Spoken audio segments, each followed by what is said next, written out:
Hello and welcome to the third edition of the Fall 2010 Haskell News. I'm Eli Anderson.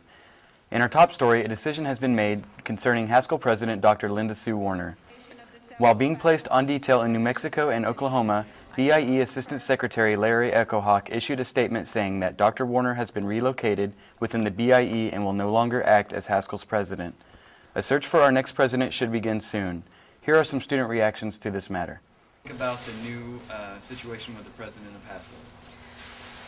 Well, I believe as a student here at Haskell Indian Nations University, as far as everybody I've talked to so far, they have very little information as to what's going on as far as who our president is now, since we don't have one. Did you know who the current president was before this topic came up? Well, last I heard it was Dan Wildcat. Okay. And what do you think about getting a new president? Do you think it's a good idea? Well, I would like to see more student involvement as far as who's going to be the next president, and maybe we could have an opinion as opposed to everybody else. Right. Good point. And what do you hope to see out of a new presidency? Well, I'd like to see more student activity fundings, as well as scholarships available, and more information as far as what they are going to do to perceive our school in a positive way. Okay. What is your reaction to the current presidency status at Haskell? I was a little bit surprised when I found out that Dr. Warner wasn't going to be with us anymore, but at the same time I really wasn't. I was in one of the meetings with Larry Echohawk last semester when he came in to talk to us, asking us what our opinion was about her leadership here on campus, and I've been here since she first arrived, and I've got to see all the phases of it, and I'm actually going to say that I'm kind of glad that she's gone. I think there was a lot of there wasn't a lot of communication going on, and a lot of the students were kind of concerned about that, and I just hope that someone else is going to come in and do a great job. Okay, so you think it's a good thing that they've let go of Dr. Warner? Yes. Okay, and what would you hope to see out of the next presidency of Haskell? A lot more communication between the administration and the students, everybody helping each other out, and hopefully Haskell just raising itself back up to the standards that we should be at. Okay. Lawrence, Kansas got a taste of Halloween a bit early this year at the 4th annual Lawrence Zombie Walk.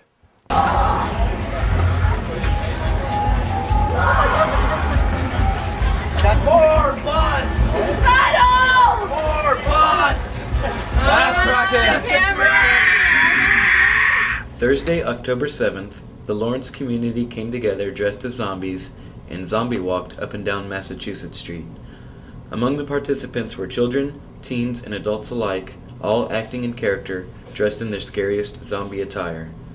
Several Haskell students attended the event, showing their Halloween spirit. Free snacks could also be found on Mass Street that resembled brains, blood to drink, and spider cookies. Although it was hard to say how many people attended the event, the streets were nevertheless crawling with the undead.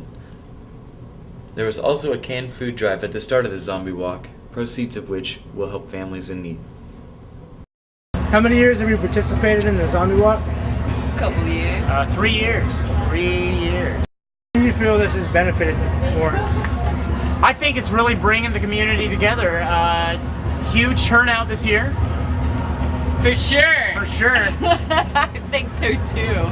I think latex and fake blood is bringing the community together. Do you know about the canned food drive at South Park when you start up? You're supposed to bring some canned foods for you. Yes. Do you feel that's going to the right institutions? I think so. I think it's a good cause. I really do. I unfortunately didn't bring a can of food because I didn't hear about it till the last second. But I think it's a great cause. So maybe next year they should maybe advertise that fact. I would have brought a ham. I would have brought a turducken. The annual Haskell Halloween Carnival was held in Tecumseh Hall. Student clubs put together games for many Lawrence youth in attendance. The costume contest was a big draw for the Haskell students, who showed up in many colorful outfits. The winner was Patrick Freeland, who came as a character from Avatar.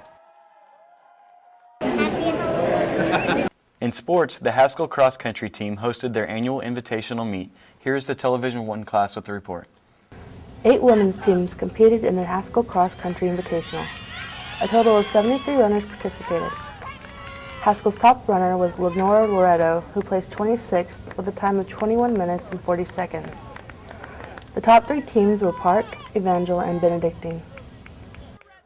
It was a perfect day for a run at Haskell's annual cross-country invitational, where 6 teams from across the state came to compete. Haskell's team was led by freshman Thomas Zuni, who was the first to cross the finish line for the team. Zuni said the race was competitive. It was alright. It was pretty tough to try and stick with the top pack. Was it longer than you thought it was going to be? No, I just thought of it as a short race, so that helped me a lot. The top 3 teams were Park, Benedictine, and Missouri. And in the latest meet, the Midlands Collegiate Athletic Conference was also held at Haskell. Improving since 2009, the Haskell women's cross-country team finished 2nd this year, up from 3rd last year with 65 points. This race was also the NAIA National Qualifier run. Lenora Loretto, the #1 female runner for Haskell women's cross-country team, placed 8th overall in the 5K race, which landed Loretto her first trip to the NAIA race in Vancouver, Washington. The Haskell men finished 2nd with 45 points.